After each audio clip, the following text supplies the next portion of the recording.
প্রথম বরণ পাইনি পরে দিয়ে তো অন্য শিবায়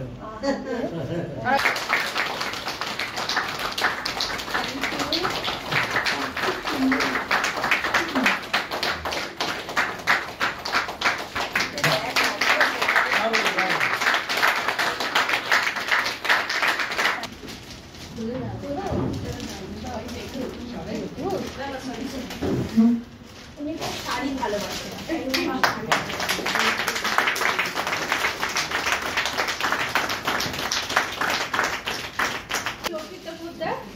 থেকে আসছি।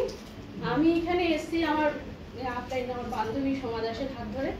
মানে আমি প্রথমে তো ওর অনেক সমস্যা ছিল, মানে আমার ক্লোজ ফ্রেন্ড, কিন্তু এখানে আমার ম্যাডাম, তো ওর অনেক শারীরিক সমস্যা ছিল, সেগুলোকে আমি নিজের চোখের সামনে দেখেছি ও সুস্থ হতে। আমার নিজেরও অনেক প্রবলেম ছিল, তো ওর কথা শুনে আমি এখানে জয়েন করি।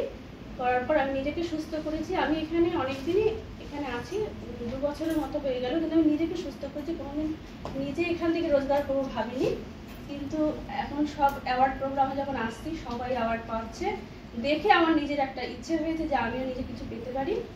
সেই জন্য আমি সিদ্ধান্ত নিয়েছি যে আমি কিছু করবো। আমি নিজে যখন ভালো হয়েছি আমি অন্যকেও এই কথাগুলো বলে তাদেরকেও সুস্থ করতে পারি।